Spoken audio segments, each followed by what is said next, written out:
What up, y'all? Welcome back to another episode of the Blacktop Podcast. We're two-man gaming it. Christian couldn't be here, but before that, congratulations to Christian. I think he just finished up, his schooling, Yeah, Wilson School of Design. Proud of the cuzzo. So hopefully he's back soon. But yeah, Ruben, bro, how you doing? I'm good, bro. Just as I deep throat some yogurt. Good Whoa, morning to you too, good morning.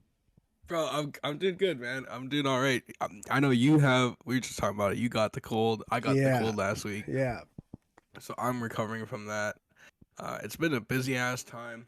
I had to go back to office this week, like 2 days in a row. Ooh, yeah. So we're back to a hybrid model. So, dude, when you get 8 hours of your day and then you have to worry about commuting, it just like it screws up your schedule so much, and I didn't realize how much I'd have to adjust my lifestyle a little bit. But man, I've been waking up at 5 a.m. for like the past 3 days, and Oh, today was the first time I got to like get a little sleep in. But like sleeping until 8 a.m. is not what people usually call sleeping in. for sure. So, but yeah, man, it's been crazy. How about you, man? Man, I'm chilling. Obviously just nursing this cold, but you know, I just submitted my last final of my undergrad, so you Yes, know, sir. going up from here. Still waiting to hear back from the whole teaching thing, but life's been Nice. good. As much as like we haven't been able to push out the pod, I think it's obviously valid in the fact that we're still living out our lives. We still got our stuff going on. But Yeah. Ruben, bro, how have you been feeling about the start of these playoffs? Bro, they've been okay. I said that to someone earlier. I was talking like this weekend. I was like, I think this might be one of the best opening rounds in a really long time. Yeah, no, I agree I with that think so. wholeheartedly. I think it's just been ultra competitive, and even in the games that I think there's one series right now is it's like in what I'm saying is probably the anomaly that's like it's not very good, and it's the Minnesota Denver series. And I Mm, know Philly's up on Brooklyn 3-0, but the games have been pretty damn competitive except for the second game. Right? So yeah, like, and it's been fun to watch, and there's been a lot of drama from that series alone. So I would say this has been the most exciting first round series in a long time, and every game has been it has its own identity, which is super cool. Um, so yeah, I've been enjoying the playoffs so far. I mean, I'm pretty sure you feel this exact same way. oh yeah, I think. I mean, we'll get into it later, but the whole Denver, Minnesota, man, and doesn't deserve that. But Mm. before we get into that, big news happened in the past couple of days. Nick Nurse, former NBA champion, former NBA coach of the year, is out as the Raptors coach. So I think I heard Ime Udoka's like it's not really like fully clear, but it's looking like he's kind of the front runner for that. But before, Yeah, Ruben, what are your overall thoughts on it? And how you think Nick Nurse fits with the Rockets? that's a lot to unpack, right? Mm, So I'll take a step back and say I think Nick Nurse came in at the time that was perfect for. He was a tactician on the defensive end, on the offensive end. I think what he did for the style of play when Kawhi came, I think he was perfect for that championship team.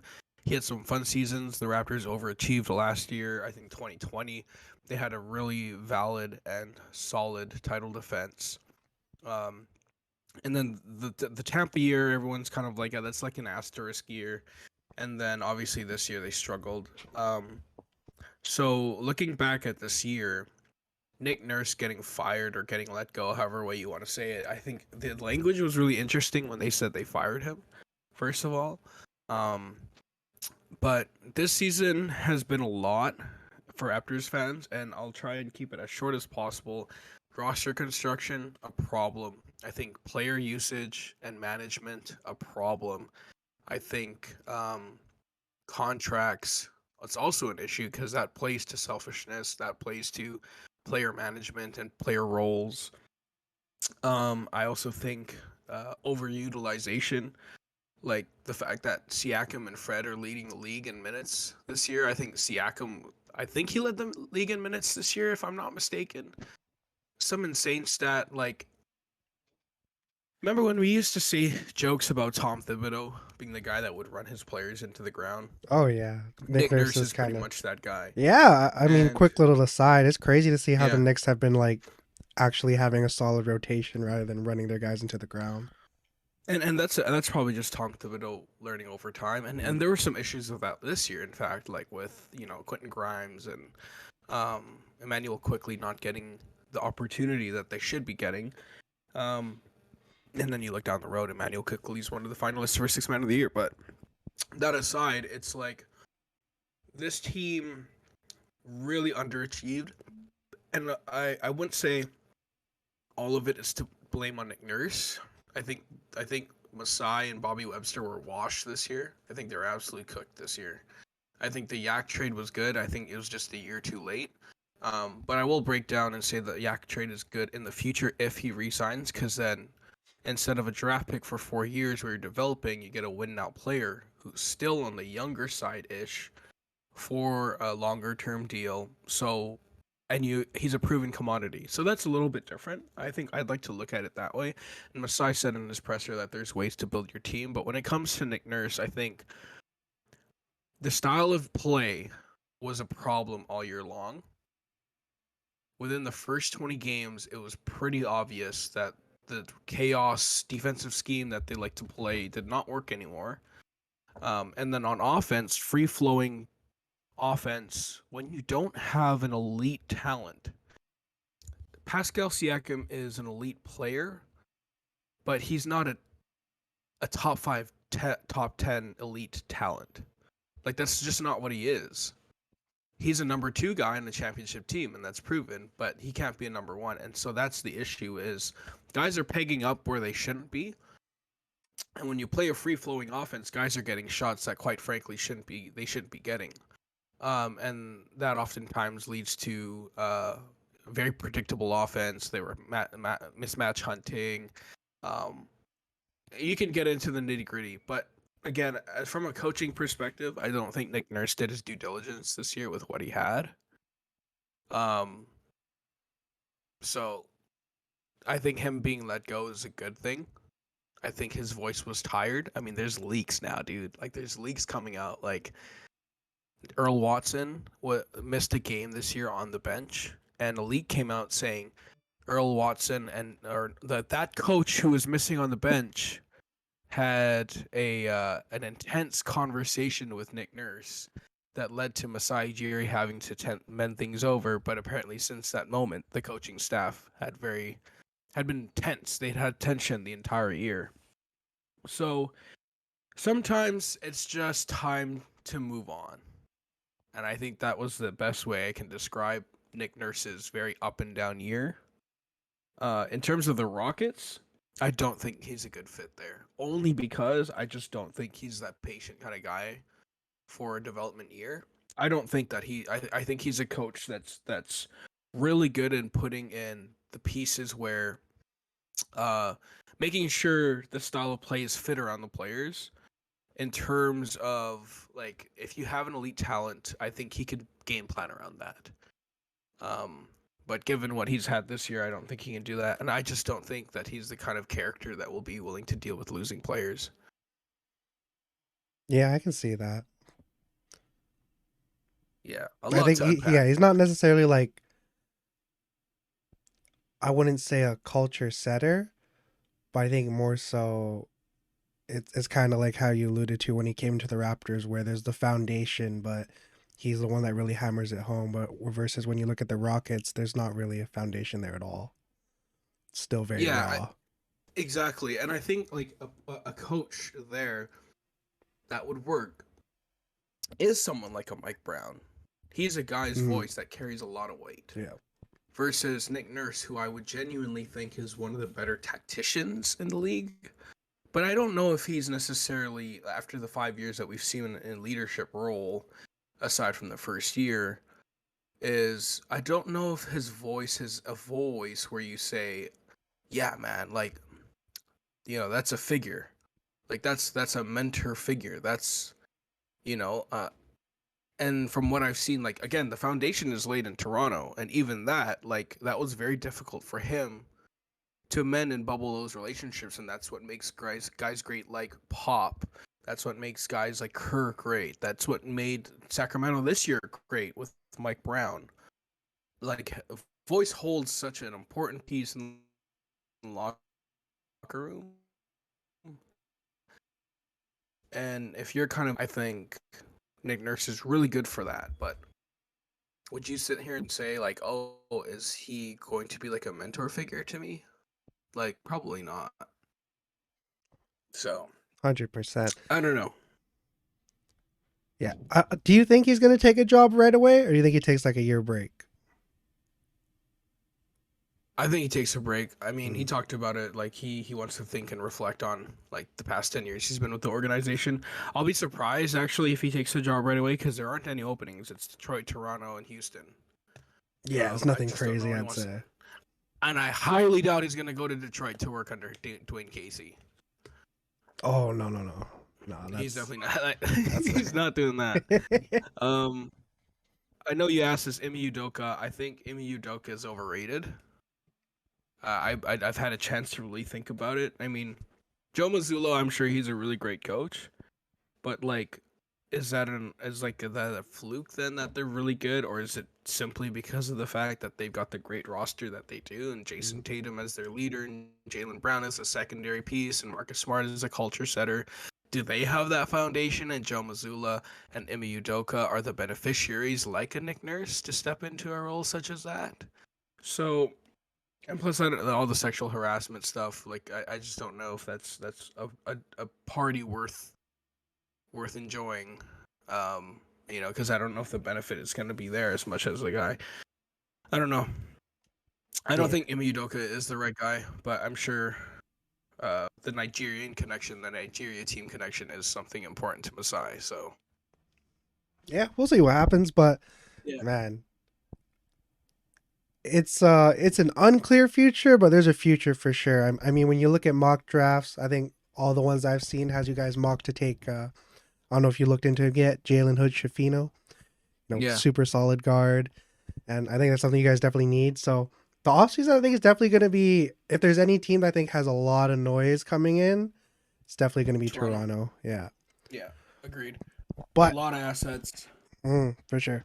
Moving on from there, though. So the playoffs, as we both mentioned, first round, fire.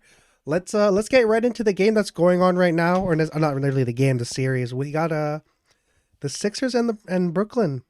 I mean 3-0. It's a lot like how looks can be deceiving in the sense that it's like the Celtics and the Nets series last year, where it was a sweep. This one, it's not really. It's kind of up in the air right now. Looking how this game's going, but each game has been competitive, which outside of game 2, as you said earlier, Ruben. But looking at it, I mean, in my opinion, I think the Nets just don't have an answer for Embiid. The size, the things he command. I thought Nicholas Claxton would kind of use this as a game as a kind of a stepping stone to, build on top of this season he's already having. But it's clear that he doesn't really have the size and the strength to contend with him. But to that point as well, I don't think Embiid's taken full advantage of like all of the mismatches he's able to create. Granted, he's been really great in passing out of double teams. I think that's really how the Nets got killed in the first game. But, it's the Sixers, I think, have been one of the more, I don't want to use the word disappointing, but there's definitely a lot more to be desired when you look at how they've played this first round. Because, I mean, when you look at the players they have, how good that Harden's been this year and B's been this year, the fact he's probably going to win MVP. And there's a case to be made that Tyrese Maxey's been the best Sixer so far. So, I'll chalk it up to this whole like, I don't know if it's like first round like jitters or whatever it may be, but there's something that I think the Sixers, there's another gear they can get to that I don't think they necessarily kicked in yet. I agree with the gear. I think I wouldn't necessarily say I probably wouldn't go as far as to say I think they've been disappointing. I just think Brooklyn's defensive schemes have been really good on them. I think a lot of it mirrors what they did, what the Raptors did last year in the first round, where they trapped him almost every possession up on the floor, and they try to deflect the mismatch by doing a pre-switch. So they'd have the smaller defender on him, then they'd get the trap out. And then when they rotate, it means they have the big guy still back on Embiid when he gets the repost. So I mean, like, just little things like that. I think Jacques Vaughn's done an awesome job. Just like, quite frankly, they don't have the personnel. Yeah. And I think that's why Toronto was slightly more. Obviously, they went down 3-0, 0-3, but then they won the next two games. Is, some of that just has the fact that they have better talent overall to compete. But with Brooklyn, I think their defensive schemes were great, and I think that's why there's so much left to be desired for Embiid, because he hasn't been playing particularly well. And again, Maxey was like the best Sixer last year against the Raptors in the first round. And so a lot of that smearing is because when you're so ultra focused on like the heliocentric guys, right? And we've talked about this multiple times on this podcast. It's like, it's about who the others are that are going to step up. And it's always been Tyrese Maxey historically. Last year, this year in the first round, it's because he's not the number one guy on the scouting report, but he's most certainly a guy who should be on every scouting report. 100%. So, you know what I mean? It's like, that's the thing. So I think him exploding, it just shows like how important he is to this ball club. I think if there's anyone that has anything left to be desired, it's always Tobias Harris. He's been all right though. I feel. I think the one that's mainly left a Yeah. lot is James. A lot of people are saying he's cooked. I don't know if I'd go as far to say that, but it's definitely not the same James Harden we're used to. Not that you'd expect that because 33, catches up to you. Yeah. But yeah. Yeah, I mean, he had a great first game, and I think like that's not necessarily his role anymore anyways here. And I think that his ability to read the game is still bar none one of the best. I really do think he is one of the best point guards in the league still, just because his ability to play make and control the pace of the game. And then you add in the scoring prowess that just makes him an ultra threat. So I just think he needs to be more aggressive. Joel Embiid said it after their first game anyways. Like, once he's more aggressive, I think he sets the tone for the rest of the team. And so maybe there'll be less left for there to be desired if he's just looking at the basket just a little bit more. No But doubt. the series is done. The series is done. I mean, to give them some credit, Mikal's been in his bag. Cam Johnson's going to get a bag. Yeah. There's a roadmap for the Nets to like be at least competitive, but yeah, they don't really have like similar to with the Raptors. They don't have a number one kind of guy. Moving on from there though, let's head over to the other 3-0. We can just get out the way. Denver and Minnesota. I mean, Jamal Murray. Series is done. Series is Jamal done. Murray, man. Jamal Murray's cooking. I mean, it's great to see him playing like such high level basketball after being denied it for the year. But man, Anthony Edwards doesn't deserve this. He was going bucket for bucket with Jamal in game. What was that game 2? It was literally like back to back or 40 pieces apiece. Shades of Donovan Mitchell and Jamal Murray in the bubble. But man, when you look at this Denver team, they're kind of like the equivalent of somebody who they sprained their ankle right before the finish line, and they're kind of hobbling their way through it. Because I mean, when you look at the pieces they're missing, Naz Reid I think is a really big miss because that's another body you can put on Jokic. I mean, McDaniels obviously, all NBA defender. So, I mean, I don't think there's anybody that really saw this going any other way. It just sucks to see Ant go through this, man, because he's continued to build on the fact that he's supposed to be this. I mean, you remember what Pat Bev said? He thinks he's Michael Jordan.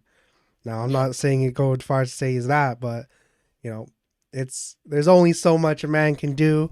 I mean, the numbers he's putting up are akin to Kevin Garnett. We know how great he was for Minnesota. And, man, it's just sad to see Ant go through this. Yeah.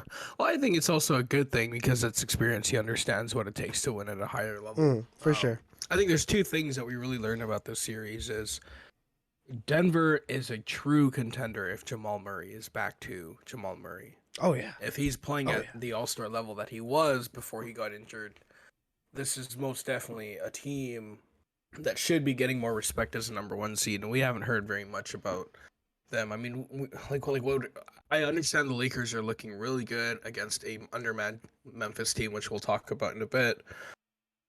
But we can't sit here and say that like there's no disrespect towards the Denver Nuggets. And then we've got analysts out here saying that the Lakers are going to make the finals from the 7th seed after they just got through the play-in tournament. Like that's ridiculous. That's a huge disrespect to the first seed. So anyways, I think we learned a lot about Denver saying like I think that kind of confirmed the fact that if Jamal Murray's playing at this level during these playoffs, this is a true contender. On the other side, we just learned Ant's got that dog in him. I Oh think yeah. that's just like the simplest way to say it after seeing him in his like first playoffs really. Um yeah, he's got that dog in him. Hopefully, it just doesn't turn out the last time Minnesota had a big dog with them. Yeah. Let's shift over to what series you want to talk about next, Ruben. I'll leave it the ball in your court. Let's go through Boston and Atlanta because that one, if I'm being honest with you, I've not watched every game. I've just been watching highlights. Mm. That series has not been fun for me. I know Trey Young went off and they won Game 3, but I think I don't know if I'd fully put that on Trey. When I was watching it, a lot of their success came when it was Trey Young on the bench. I mean, you saw in the second quarter leading up to halftime, I think it was like the last 7 or so minutes. Oh, except for like maybe the last 2 minutes, no Trey Young. And that was when they were really starting to like build up their lead, really started to bring up that cushion. But yeah, man, I thought this one would be a sweep personally. But I think all the things I've seen, the way I've viewed it, is I think this series for Atlanta is an exhibition in the sense that I think this is just a taste of what they could get next year. Because, I don't think there's ever really been a team that fires their coach midseason and goes on like a crazy, crazy run unless you're Tyronn Lue. But I mean, looking at it, they're still gelling. But I think you give them a full off season, a camp, and they could be nasty next year. I mean, there's something. As much as people are disappointed with how DeJounte and Trey have been as a backcourt, there's a way to make it work. I think they're offsetting the minutes at points, which is a good start. I think there's still a little bit of tweaking to be done, but when you look at the players that the Hawks have, there's a recipe for success there. Because I mean, you look at the guys that haven't really been playing all that much. AJ Griffin, I think, has been one of my favorite rookies. He hasn't really gotten any burn. He can shoot that thing. I think there's just some things that need to be revisited, few tweaks here and there, and they can not necessarily be a contender, but definitely like very competitive. Give a team a hard fought series for sure. Yeah, I mean, the exhibition part is an interesting thing because the backcourt hasn't necessarily been all that great this year, Mm-hmm. and I know we make the comparisons often between Trey and Steph, but it is miles in between them. Oh, Because Trey Trey can't even sniff Steph's jock right now, respectfully. that well, I mean, because a lot of it's just simply the fact that he's not the off-ball threat that Steph is. Mm-hmm. Right, Trey is a guy who requires the ball, and so does DeJounte, and so that's what makes their dynamic very difficult, challenging at times, because you can't have two balls on the court. I mean, you have two balls downstairs, but you can't have two balls on the court. So, I mean, you can't. DeJounte can't have the ball at the time, and he's not an off-ball threat either because he's not a great three-point shooter. So, I think, truthfully, personally speaking, my honest opinion, that the backcourt doesn't work. I just don't think it will. I think there has to be some level of off-ball willingness from one of the two. And that's why if you look at the history of a two-guard lineup, I mean, the best case, like the best example I always give is Kyle Lowry and Fred VanVleet. And it always worked because Kyle is off-ball most of the time. He's a good off-ball threat. He's a guy who doesn't need the ball to necessarily be successful. So that's why I always like to use that as one of the most recent examples, because I can't even think right now off the top of my head of a two-point guard lineup that has had ultra success compared to those two in recent history. Yeah, none that can come to my mind. I mean, the one that's Exactly, even and like yeah. you can't even really call it a success. I mean, they made a Western Conference Finals only to be swept. You got Damon CJ maybe, but yeah, I wouldn't necessarily classify that as success. Yeah, and CJ's not. And the thing with CJ is just he's a combo guard. Like I don't even think that he's a point guard. I think he's a shooting guard in a point guard's body.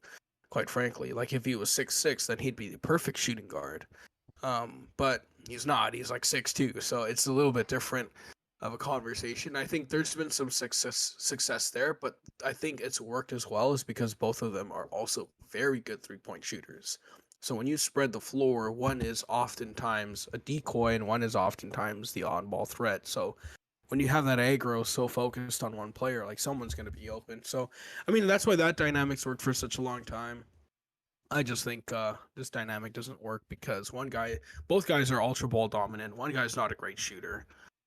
One, it's just like it's really challenging to think about unless the team around them are full of, Dorian Finney-Smiths and Royce O'Neals. Like if you dropped one of those two guards in the Brooklyn Nets right now, I think you're cooking with something, and that's an interesting trade. You could go back and forth. I think Atlanta and Brooklyn should talk this summer. I can see that happening. I mean, another one I saw.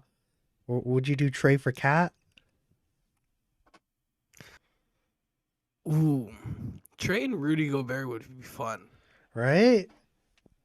That would be fun. Like that's a lob threat. I think Rudy is the one guy who would benefit so huge playing with Trey Young. Cat and DeJounte would be fun too. Interesting. I think if Minnesota had like a few more assets, then I think it's doable. But just with the fact they don't have any picks, that's when it gets a little confusing. But yeah, I mean, to talk Yeah. about Boston real quick, they looked as good as they've been all year. I mean, Derek White, it's not crazy to say he's been the second best player for the Celtics so far. I mean, dude's cooking, clamping Trey. Yeah. I mean, Derek White's that dude. Yeah, he's that dude. They not much to say about them. I mean, they're deep. Malcolm Yeah, Brogdon just won Six Man of the Year. just come as advertised so far. But shifting from there, It's let's just a talk rich about. team, man. Oh yeah, let's talk about man, the one that had potential to be supreme fireworks, and now is kind of. We got the Phoenix and the Clippers. I mean, Game 3 is already having a big asterisk. I don't know. Did you watch Game 3 of that series, Rube? No, I didn't get to watch Game 3. Mm, That's well, where Kawhi sat, right? yeah. I mean, I only really watched it because like I got home a little early, got to see it. I was mainly tuning into the Kings and Warriors game, and then once that kind of got out of hand, that's when I really tuned into that Phoenix and Clippers game. Big asterisk is the fact that Devin Booker should have got called for clear path foul. There was no intention to make a basketball play. And that's what really led to Phoenix taking that first game in LA. And I mean, you know, it's a big thing, I think, when you look at how bad the officiating's been this whole year, for it to kind of permeate into the playoffs. That's definitely not what you want. But I mean, in looking at the series as a whole, Russ looks very comfortable. I think when you look at like his time with the Lakers, there's never really that sense of settling in. But when you look at like him with the Clippers, especially now that he's kind of back to being like the man with Kawhi and PG being out, Russ looks a lot better. And Norman Powell, former Raptor, cooking up. But I think it's something to be said with the fact that oh yeah, there's something to be said with the fact that the Suns are having problem with the team without their superstars. When you look at how they've been able to not really like, I think a lot of people thought it'd just be kind of a murder's row, cook everybody on their way to whatever it may be.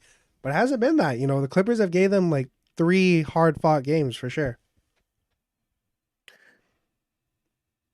Yeah, it's interesting to say that. I think it's just because Chris Paul is old now. Like, yeah, you can clearly see the games catching up to him. I think also it has a lot to do with the fact that they don't have any depth, and I don't think they've really integrated the. I mean, Durant's integrated. So what that has done is that's dropped DeAndre Ayton a peg as well, and that's made him sort of like a non-factor. And again, no depth. So it's really difficult to pinpoint and say, hey, like there's a reason why these guys aren't on Murder's Row. I just don't think that the turnaround time they've been given is a fair enough sample size for us to say, okay, they got Kevin Durant at the deadline, now go win us a championship. When a couple of weeks before that, we were literally just talking about Phoenix blowing the shit up. Oh yeah. Right? Like, so I mean, I think it's a conversation that this is a team in purgatory that just added the best player, one of the best players in the world, who is also on the older side, So their window to win is very small, but so is their window to mesh and get integrated and to really build a solid foundation and identity with Kevin Durant and Devin Booker. So I just don't think. I know this sounds stupid in a way, but I don't think they've been necessarily given a fair shot for them to build what they have because we were talking about this team with two different identities within weeks of each other during the deadline. So I think the jump that Kevin Durant is that good to make a label like that to go from hey this team should blow it up to yeah this team could murder everyone.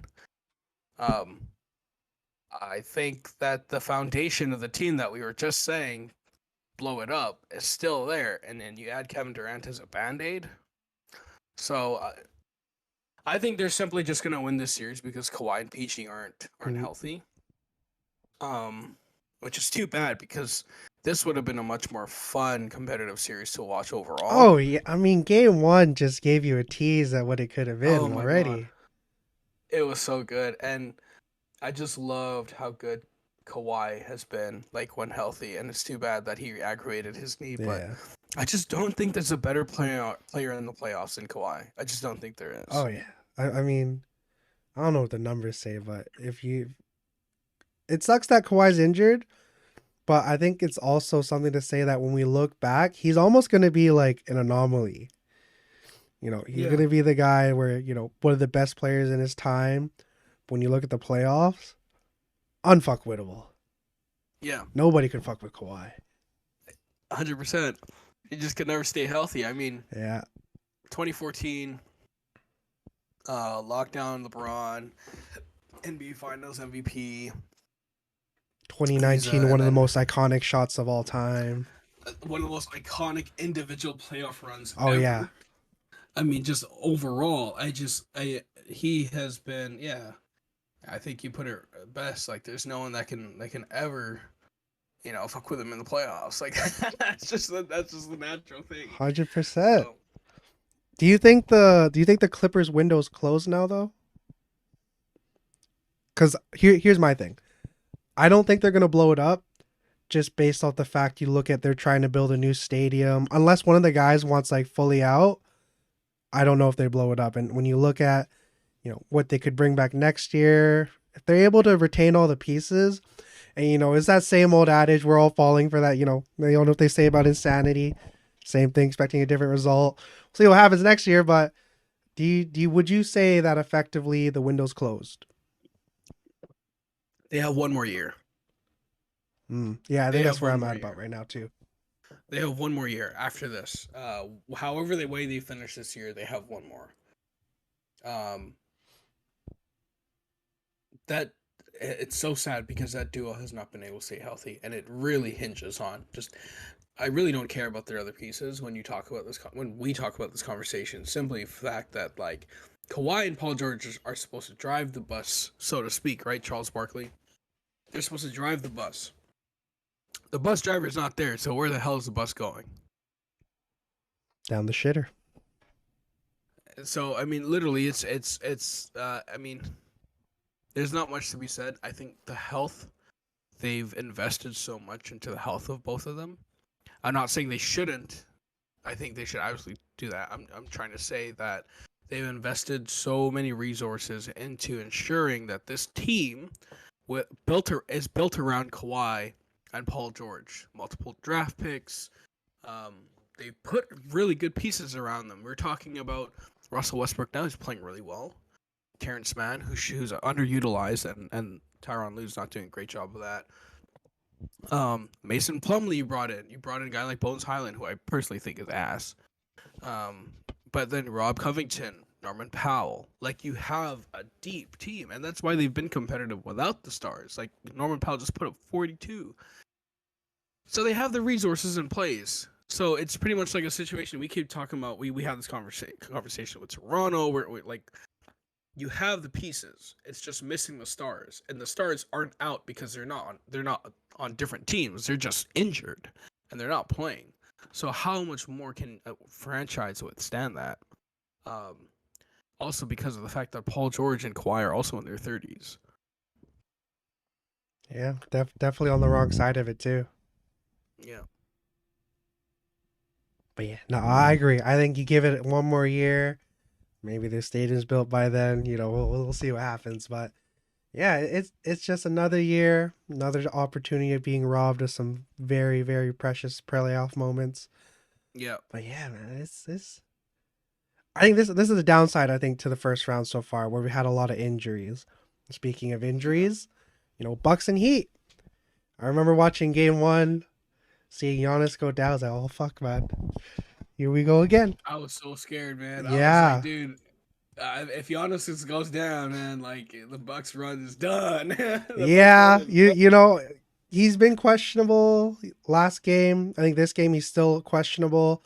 I mean, in my opinion, Just rest him. they can. Yeah, I think for sure rest him, bring him back in the second round because the Bucks can undoubtedly beat this Heat team, especially without Tyler Hero. They just did it. Oh yeah. They just did it. Oh, they It put was up 80 insane. points on them in a half. Yeah, that was And insane. literally, it's like deja vu almost of this whole the Hawks Bucks series from the year they won the chip. Because I mean, you know, the game where Giannis goes down, they lose. You know, it's hard to come back from that, no doubt. But the next game, Brooks cooking. Granted, there Yeah. hasn't been a Chris Middleton like 30 plus piece yet. Or except for game one, that looked really good. But just when you look at this whole series, it's another one that's kind of like, you know, as big of a Bucks fan as I am, it's kind of one of the more snoozing ones when you look at the grand scheme of the first round. You know, It is definitely a even sneaky Boston one. Atlanta has been a little more exciting at times, but I mean, when you just look at it, playoff Jimmy, oof, that's a bad man, and I think you're seeing Bam really get too passive at times to where he got cooked last game. And you Hmm. know, you're seeing him like I remember I think it was either the first playing game. Yeah, the one where they got absolutely smashed by the Hawks. You didn't really see Bam start to get into his bag until the end of the game. Like I think everybody views Bam, the scouting report says Bam's like a very back to the basket, only really throwing up hooks, stuff like that. But when you look at like his ability to hit the middies, it's confusing why he doesn't do that more. Granted, maybe it's to do with spacing when you look at like, you know, Jimmy, how he's not really stretching the floor like that. But it's just the fact that the Heat you need to blow that shit up, man. Yeah, yeah. I think I've been on this wagon for like the last few months Yeah, now, I right? think Like, all of us have. yeah, I think the roster just doesn't work, man. I just don't think that there's much roster chemistry in terms of like the way the style play is. There's not much to say. I think the series is done. I think Mm, the Heat should really consider blowing it up. I really think that the Bucks should let Giannis rest because I think True Holiday, Brook, and Middleton have it. oh yeah, I think there's a very very much capable team of winning the first series without Giannis. um, 100%, no doubt in my I think mind. it's just about getting healthy. Yeah, Oh yeah. Let's shift to the last one in the Eastern Conference here. We got the Cavs and the Knicks. I think this one looks the most this is a grinded 7 game out. series. This is a 7 game Yeah, series for sure. And you know, I just want to they give had like us 35 points. They had like 35 points in the first half or something something like yesterday. that. And I remember when I was eating dinner with my family, they were only at like 69 points, like halfway through the fourth quarter. Yeah, So if that's like that doesn't scream pure old grind it school out, Eastern Conference. yeah. Yeah, And granted, you know, I chalk that a lot of more to the fact that, you know, Darius Garland shot like 14%. I don't know. I don't think he'd shoot that again. yeah, he's bad. But I want to give a special shout out to my guy, the hometown kid, the man who's persevered through all the adversity, through all the call outs. Karis LeVert, man. Karis LeVert's been super solid this series, I think. You know, putting up some solid numbers. Granted, three's not really falling like that. And when you just look at the fact that he's took over Isaac Okoro's spot, you know, Karis is my dude. I love that man. It's great to see him playing really well. And again, like you said, this can be grinded out. This can be 7 game series. And I think in one of those games, if you know Donovan Mitchell. Actually, you can't really say Donovan Mitchell's not going to be cooking because he's one of the best playoff performers in history. But you get another maybe bad DG game. Evan Mobley and Jared Allen are playing a little too passive. Karis LeVert might win you a game. Yeah, no, this is a fun series. I I'm constantly going back and forth who I think wins the series. Right now, New York is up one. I think Donovan Mitchell needs some help, man. Like if Oh yeah, Karis LeVert is that guy, then I think he can. I think he's capable of helping them win a game. But I also think that's a bad sign if Karis LeVert is the guy that you're trusting to be his second piece when you have Garland, Mobley. Um, so interesting to see. It again. I always say that the playoffs are a place that exposes flaws within a team. yep. And I think that's what we've been talking about all season long is they're lacking a significant scoring threat beside Donovan Mitchell. Game one, I think, was the big indicator there. I think that's why they never really got it going. Exactly. Mm. And then they're also missing a significant wing defender. Or so I think that's the biggest piece and that's the one flaw. And while it might be a one flaw amongst, versus a team with many, sometimes that one flaw is what is going to hold you back from taking you further. And so I think New York has a lot of better pieces depth wise. I think Brunson has been playing insane. As Like he has, advertised, yeah. yeah, well, he's a proven playoff performer as advertised. And so it's been fun to watch. I mean, Cleveland looks scared to go into the paint. Mitchell Robinson's having a great impact defensively this Definitely. series. This is a fun one, man. It's a really hard one to break down because it's not really much basketball. I just think it's just their styles of play are just so physical and defensive that I think that it's like one of those series where it's just whoever wants it more with the 50-50 ball, with extra possessions, who is the team that can capitalize on any transition opportunities, who can force more turnovers, get on the offensive glass. I think this is one of those series that it's like that is what'll dictate who wins the series. No doubt. And I think we're due for an Emmanuel Quickly game.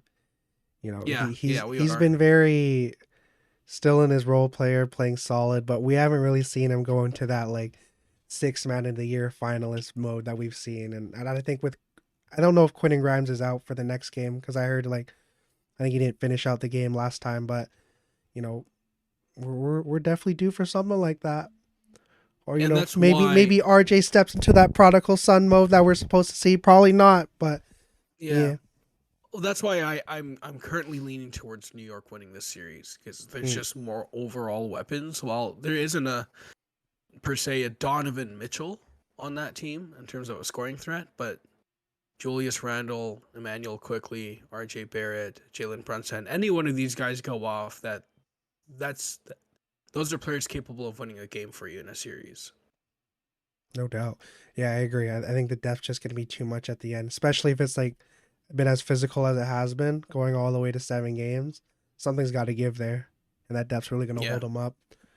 Alrighty, let's. I'll give you the pick, Ruben. You want to go Grizzlies, Lakers, or you want to go Kings, Warriors? Well, let's get Memphis Lakers out the way. I think Oh yeah, this one for me is it's been a fun watch. Um, but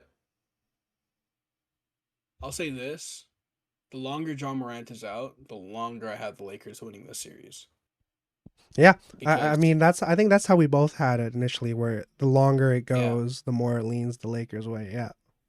I mean, experience LeBron James, LeBron James, LeBron James. Like you can't bet against the king, like most of the time. And so you're talking about Memphis. They're missing Big Adams. They're missing Brandon Clark, and now they're missing their best player. While they won, they were able to put up a great effort. I think the foundation of the pieces they're missing are so important to what they do. And this isn't the same. I mean, we can't we're not contradicting ourselves because we said kind of similar thing to Milwaukee. But the difference is Miami's not a team that went on a run to end the year. Yep. Miami's not a team that has LeBron James. The Lakers are a team with really good pieces and any one of them can go off. You have LeBron James, you have Anthony Davis, you have all caliber, like all NBA caliber talent on your team. So all I can say is the longer John Morant is out, I have the Lakers winning this series. 100%. I mean, shout out to Rui Hachimura, man. Dude's been Oh my god, cooking. he looked like Kobe in the first Holy game. fuck, for real. Oh my goodness. I mean, he's trying to get his bag. Yeah. Him, Austin Reeves is him, man. Austin Reeves is Oh, him. no doubt. I mean, man, it's gonna be a lot of money to be thrown around this upcoming offseason for the Lakers. It's going to be really hard for them to keep all those guys. Oh yeah. Oh yeah. Yeah. No, my sentiments are exactly the same. You know, John, I think, is questionable for this next upcoming game today. We'll see how that goes. But yeah, I think the Grizzlies. It's similar to the Timberwolves, to where they really limped to the end of the season, considering all the health concerns and all that. Yeah, I think this goes to the Lakers for sure. Kings and Yeah. Warriors, man. This is the best one. Oh this yeah, is the best the series. best thing I think is the fact that the Kings haven't been punked as much as I think most people, especially me, thought they would be. My god. They belong. 100% they belong. No doubt. Yeah. They belong 100%. I think, Matt, we talked a lot about like how good Fox and Monk and Sabonis have been, and like the role players have stepped up. It's just I don't think we've realized how good like they have been, like how good they are. Like man. wow, like they have been so good. I think their style of play is a bit of a culture shock because the Warriors are also known as that team to play quick and fast and control the pace of the game. And then the Kings just went. Oh yeah, I mean, Like- it's, they say a series isn't really a series until the home team loses, and I think that this is a thing that really reigns true to that, because I agree. First two games, Warriors definitely weren't playing their own game. I think they were definitely, you could definitely tell that that The environment Sacramento was in affected the them. driving. Yeah, for sure. Yeah. I think the same thing with the Kings too, right? And I think the Kings' lack of experience like hasn't been a factor in this. No, yeah, like Um, they haven't and been people really been don't- punked at all. Yeah, and people don't talk enough about the calming presence that Harrison Barnes is for the Kings. Yeah, Like he has been having a really quietly good series against his former team. And that's a guy who's obviously won a championship with the Warriors, who has spent multiple years in the NBA. So like already, I mean, this is a veteran, and I think like you have those like overall as a team on average, you might have a lack of experience, but when you have that presence, that's really important. And you look at a team like Toronto where Kawhi came in, and it's just like wow, that calming presence. Like if DeMar DeRozan was in that situation, we're talking about a completely different team reacting completely differently in every situation. And that's just the case. Sorry to throw strays at DeMar, but you know what I mean. it's valid. But you know what I'm trying to say is I think like those are the key pieces that they have. Keegan Murray, who hasn't necessarily played great and had the same burn, but like those are important moments for him, and I think that he's taking it really well. Malik Monk, I think, has been the X factor in this series so far. Crazy thing, I think he's only getting paid like 9 M's next year as well. Yeah, It's gonna be nutty. yeah. Javion Mitchell is the guy who clearly looks like he wants every challenge. That's in the all I was world. gonna He looks like say.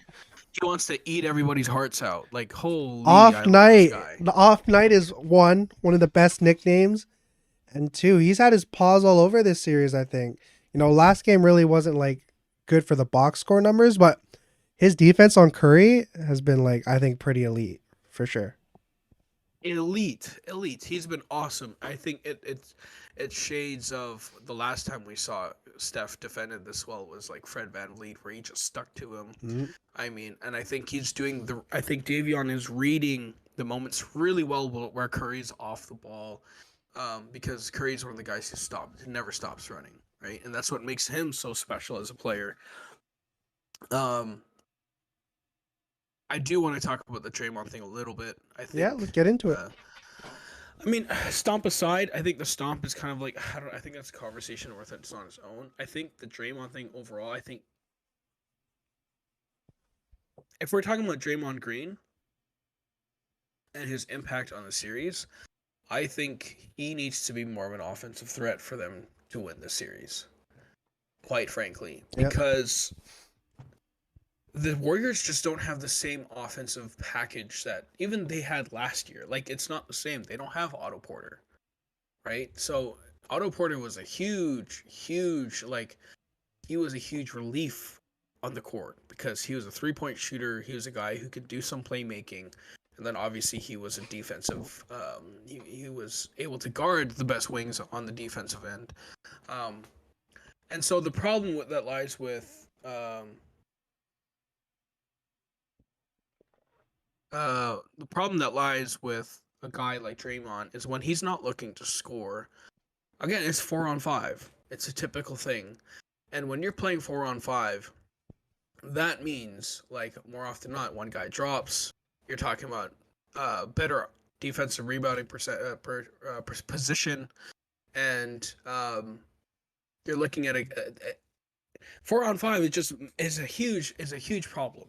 And against a team like the Kings, who love being in transition and love extra opportunities, and with the ability to play 4-on-5, they can cover better ground playing against a guy like Steph. And I think that's partly why they were able to win Game 3, because of the fact that they had threats on the floor. They weren't looking like a 4-on-5 offense. And so that's what allowed guys like Clay and Steph to get free. So when you're playing 4-on-5, you can cover those zones a lot better.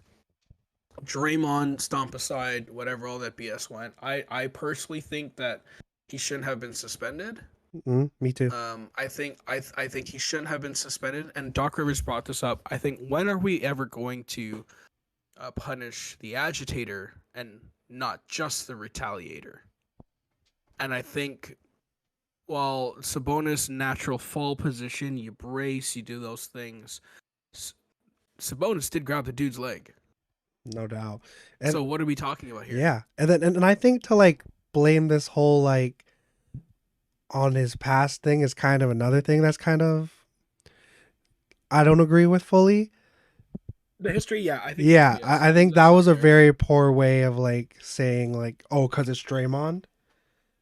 And I don't think that's really fair because I mean, if we're going to go based on that, that doesn't really, it's a very lazy way, I think, of judging things. You're taking it more at, like, in the full context rather than taking it at face value, which I think when you're looking at officiating is what they really need to do. I think a lot of the time, subjectivity and all that comes into play. That's why Draymond, I think, gets technicals very easily. Not to say that they're not warranted or anything like that, but the whistle is definitely a lot looser when it comes to calling things on Draymond. And, you know, obviously this was a point to that. Another person I want to talk about, though, is, man, our Canadian boy, Maple Jordan. Andrew Wiggins has come in, and there's not really all that much rust. Obviously, you look to game 1, 1 for 7 from 3 isn't that good, but the fact that he wasn't very passive at all, I think bodes very well for the Warriors. And I mean, his defense on Fox has been, as good as it can be for a guy who's virtually impossible to guard one-on-one, with his speed and all that. But just looking at how he's been able to fully insert himself back into the rotation, being a threat, creating off the bounce, really providing, I think, that shot creation that, not really anybody outside of Steph and Clay to an extent can really generate. I think it's been great for the Warriors for sure. Yeah, no, agreed. I think Wiggins is once he's back to full form, right? Because I know he wasn't doing a lot of basketball activity. Yeah. Once he's back to his full form, then that's, like you mentioned, that just adds another dynamic to their offense. And defensively as well, we all know how good he has been historically for this team. But, that's offensively, like I said, the 4-on-5 is really important. So in moments where Andrew Wiggins can be on the floor to be that release system, that is going to be key for them moving forward. And so if he can find a little bit more of that ground and cover a bit more ground, from the Andrew Wiggins we know, I think that bodes more success for the Warriors. Mm-hmm. For sure. I mean, how do you think this series goes to 7? I think this one could go 7. Absolutely. For sure. I absolutely think it goes 7. I think Sacramento wins. Ooh, I respect that pick. Just for the sake of providing a duality, I think Warriors at 7. For that of I my think with mom. the Warriors, yeah, I think the Warriors can. I think in a Game 7 series, I'll take the Warriors taking Game Mhm. 7. I just feel like the environment is so insane between the two Oh, franchises. for Like, oh sure. my It's God, like nutty. wow, like Sacramento is such a great environment in terms of like what at least what we see on TV. Mhm. Like they are though that crowd is nuts, man. And Yeah, I mean, I've seen like short form videos, whatever it's TikTok, YouTube Reels, saying it's deafening in there. yeah, Yeah. and that's the place you want to be, man. And if you're playing basketball in that, like I've never played in an environment that crazy, but I played in an environment where it is very loud and it is very difficult to keep your composure. Mhm. It is so hard to stay poised when you're trying to make decisions. And when they make a run, you feel like, "Oh, damn, this game's over." Yeah, You 10 start to feels think like to yourself, 20. exactly. Or even an 8-0 run, Mhm. right? And they come back a little bit, you start to go, "Oh, dude, we got nothing." You start to shrivel up a little bit, you start to be more passive, you overthink your shots, you start to overthink who you are as a player. I'm telling you, man, like that environment plays a huge factor. That's why home court advantage will always be so important. No matter what team, what franchise you are, if Sacramento didn't have home court advantage in this series, even still up being 2-1, I would not have given them the 7-game series win. Mhm. Man, great conversation as always, my brother. Last little bit of the pod. Yes, sir. Shout out to Enjoy B-Ball, Kenny Beecham, all the guys over there. Yes, As you sir. saw a couple episodes ago, or was the last episode, we built Luca a nice little team there. You know, when we did the whole polling and all that, Ruben snatched it out just a tad, but we're gonna switch it up. This is my redemption. This is my redemption art, bro. So This is our Blacktop podcast right here. yeah, Around the build Blacktop. the perfect team around prime Carmelo Anthony using two former teammates in their prime, one rookie slash sophomore, and one current all star. And man, there were a lot of great teams you can make here. You know, Yeah. Carmelo's played alongside some all time greats, multiple Hall of Famers, you know, multiple great guards, multiple great wings, all that jazz. But Ruben, brother, let's hear your team. All right. So, I did two again. Okay. I did two again, but I think that I'm going to really roll with the first one. So I'm just like changing my batteries here. They all dying on me. All right. So Carmelo Anthony at the small forward. I'll Mhm. have so at point guard, I'm going to have a former teammate, prime Jason Kidd. We're talking Ooh. about New Jersey Nets, Jason Kidd. At shooting guard, Oh, true. He did play that year with the Knicks. Yeah. yeah, shooting guard. I'm going to have prime Paul George. We're talking about Indiana Paul George 2017, OKC Paul George, Mhm. Carmelo Anthony, obviously. At power forward, I'm going to take the overrated, but I think in this case he works, sophomore Evan Mobley. You know what I was going with, right? When I said overrated. Yeah, but man, dude was a candidate for DPOY. Has he beat the overrated? He's a candidate because his buddy is the better defensive player. Okay, okay. Anyways, at center, I'll take a current All Star, and I'm going to take off the shades from Luka. I'm going to take Joel Embiid.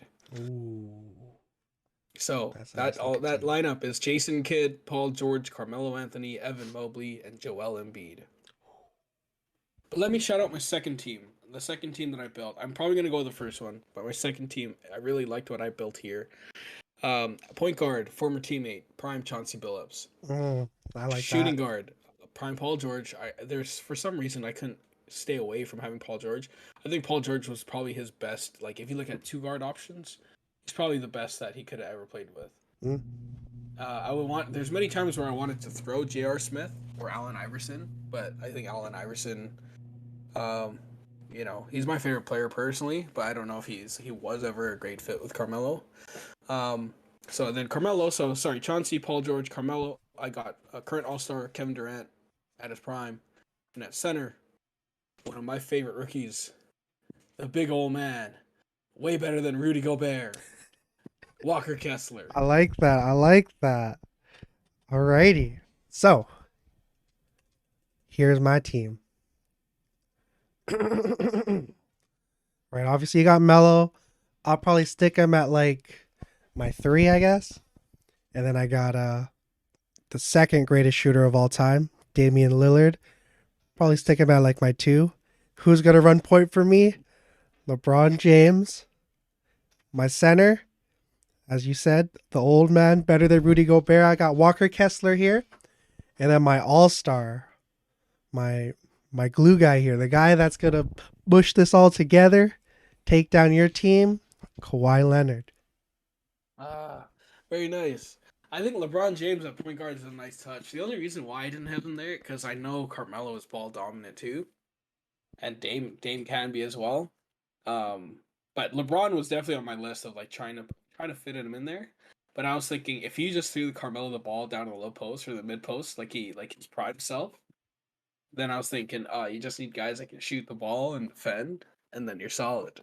Hey, But I like that team. LeBron and Dame, LeBron Carmelo, Kawhi. arguably has Bro, one of that's an the all-star most, team. the simplest but effective like 3-point setups of all time. I don't know why Oh my people keep God. falling for that shit, but it goes. He just looks at the damn ball, bro. That's insane. I totally, you definitely manipulated that in a good way. Damn. Wait, was Kawhi an all-star this year though? Oh shit. Was he What? actually an all-star this year? I mean, you can always switch on Oh Kawhi, put in Kevin fuck. Durant, Yeah, you true, can put in true. I Jason don't think Tatum. Kawhi made it. Oh fuck, you got me there. You know what? Yeah. Let me replace it then. All right. Okay. Hey guys, we were doing last minute changes here. We got Ruben got me there. Oh. You're right. I don't think Kawhi made the All-Star team this year. So, obviously you got Melo, you got Dame, you got LeBron James, the GOAT, Walker Kessler. Walker Kessler. Walker Kessler's that bad, yo. And then my current All-Star, I'm gonna go with a player that has probably the most well-rounded game in the league right now. Trying to beat the overrated allegations to an extent this playoff run. The man who's leading the Celtics, trying to go for banner number 18. Give me Jason Tatum. Yeah, I think that's like just as good of a fit, if not better. I mean, damn. Jason Tatum, LeBron James, prime Carmelo Anthony, Damian Lillard, Walker Kessler. Walker Kessler is the perfect center for that team. Walker Kessler is the perfect center for arguably any team. Bro, and he's a really underrated playmaker at the high post. Oh, yeah. He's so good. Oh my god. And if you can get back to like his Auburn self where he's like at least stretching the floor a little bit. Oh Yeah. man. Like I think heading into next year, I don't think it's crazy to say he's a top 10 center already. Ooh, that's a hot take. I mean, let's break it down like this. Okay. So no order, obviously.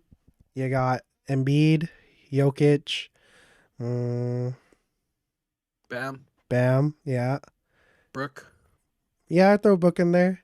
Do we I throw think Brooke is Yeah. Jared Allen? Allen? Sure. Yeah. And then Do we see okay. Jakob Poeltl? I'm taking Walker over Jakob Poeltl. Well, if we were listed 10 centers right now, 10 better centers. Okay, I need Rudy Gobert is still probably in that conversation. Clint Capella. Yeah. You're not taking Clint Capella over Walker Kessler, are you? Not right now, but I'm just listing the 10 centers, and then we could probably just say who. Do we throw Vooch in there? Vooch, I think Vooch is borderline. From a talent perspective, yes, we throw him in there. Yeah. That's why I was saying Yak we can throw in there. DeAndre Ayton, how could we forget about him? But he sucks. Miles Turner. Miles Turner. Okay. So we're at 12. So who are we taking in that list? Walker Kessler. I'm taking Walker Kessler over Clint Capella right now. Yeah. I'm taking Walker Kessler probably over Jakob right now. I'm taking him over DeAndre Ayton too. Wow. Yeah. DeAndre Ayton is a guy that should be averaging like 22 and 12. Yeah. And he's just shown no way of getting his. I understand it might be like, the pecking order in Phoenix and all that, but even when it was like the big three of him, Paul, and D Book in their finals run, he wasn't really like that big of an imposing force. Granted, you're going up against a 300-pounder in Brook, but yeah, I just don't think DA's shown like. Granted, I don't think he'll ever live up to the first overall pick hype because Luka's in his draft and all that. But he's just been very very subpar, kind of like a Kenyon Martin esque, where super solid dude. You know, no one's gonna say he's a bum by any regards, but there's just a lot to be left desired when you look at like, the context of everything. But He's yeah, gonna I'm be taking. the Tobias Harris of centers. Oh damn, that I I agree. Oh yeah, he's getting paid max money for producing what 18 and 10, if that. Or 15-9 or something. Yeah, more like that. 15 and I 9 don't know. probably actually. Come on, buddy. Jakob Pertl's better. I would take Jakob over DeAndre Ayton. I'm glad we did though too. Oh yeah, I'd take. Like I think you just throw Da on a team where he actually has room to operate, and he'll look good. Trade him for Detroit. Trade him to Ooh. Detroit. Trade him to Detroit. Get Hardy. Get or not Hardy. Sorry. Oh, Ivy. Duran, and Ivy. You're cooking. If I'm Dwayne Casey or whoever is going to be the GM there, I'm hanging up. Jalen Duren is the guy I think can be like a Bam Adebayo in the sense that he'll be able to guard 1 through 5. I think Jalen Duren's a beast. They've got another draft pick coming in. Oh man. They also just made trades for Wiseman. Mhm. They're stacked at the point guard, looking like with Cade Cunningham and Killian Hayes looking like he's blowing up. Killian, you think Killian Hayes is blowing up? He's blowing up.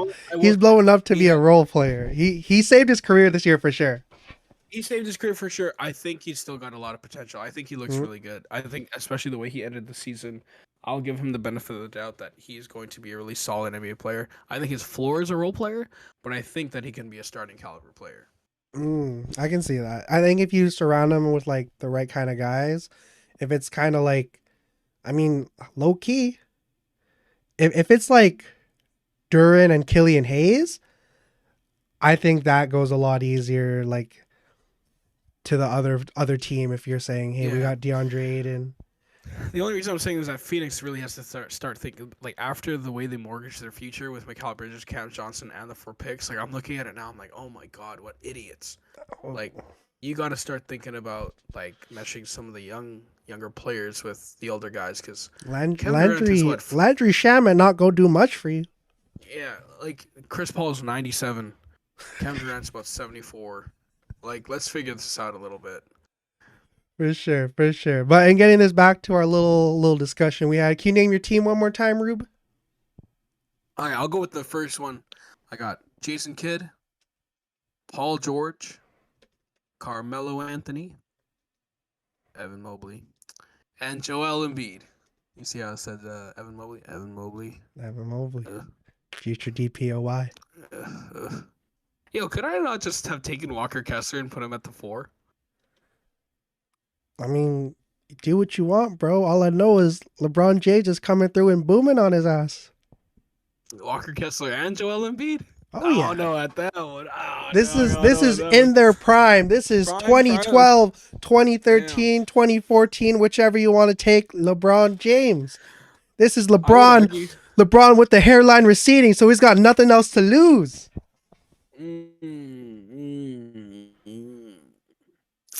Give me Walker Kessler. After the way I saw Evan Mobley try to box out Julius Randle at the free throw line. I'm good, bro. All right, so I'll do Jason Kidd, Paul George, Carmelo Anthony, Walker Kessler, and Joel Embiid. All I know is, whenever we got Walker or Joel Embiid, I'm putting them in every kind of PNR, and then we're gonna kill that thing. I know we're gonna have a prime Paul George versus LeBron James battle from Indiana and Miami. Oh my goodness. Jason Kidd is gonna lock up Damian Lillard. I know Carmelo Anthony. My version of Carmelo Anthony is gonna be better than yours. Walker Kessler's gonna do his thing, and Joel Embiid, the best center on the planet right now. Hey, we'll see what happens when we post this on the TikTok.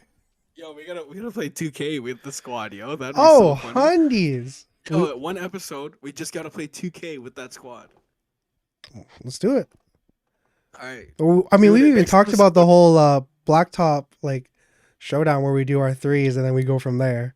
I'm We'll with it. definitely do something like that in the future for sure. For sure. I'm with it. But yeah, with that, y'all, we appreciate y'all listening to another episode of the Blacktop Podcast. Ruben, any last little things you want to say?